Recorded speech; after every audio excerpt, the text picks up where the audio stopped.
ravens. They make the weirdest sounds.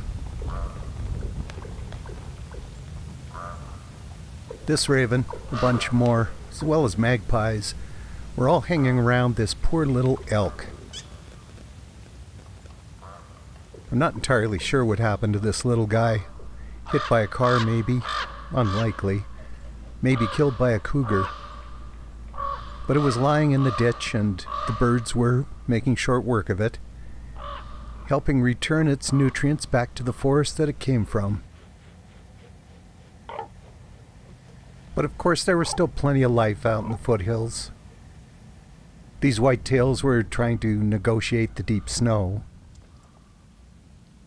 This one decided just to take a rest. Meanwhile, up in the blowing snow on the top of the hill was the herd of elk that little elk must have belonged to. They were braving the cold weather, like elk always do. But for some reason they seemed a little bit leery of me being parked there taking their pictures, so I moved on. It was a little brighter in the foothills to the south, and it looked like there was a bit of sunshine on the mountains, of which there was very little right here, so I headed west. I headed for a road that I thought might be snowed in, but actually it had been plowed, and it was a nice, easy, pleasant drive.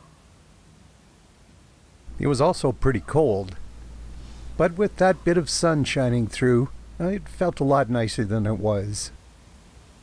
But of course it wasn't warm enough to melt anything, and I found this white-tail buck sheltering under a spruce tree. The rutting season is pretty much over, so I imagine he was just taking a rest. I didn't linger long out that way because the days are just way too short. And I found these horses standing stoically in the falling snow. And of course, the wind. But the clouds to the west were breaking up, and I came across the elk herd again. There were considerably more elk than I originally thought. If you listen carefully, you can hear them talking.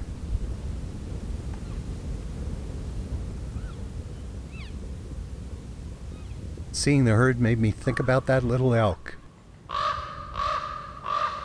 It's sad that it's gone, but its remains will go back to the land, through the birds and the grass and the trees. And in that way, it will live on.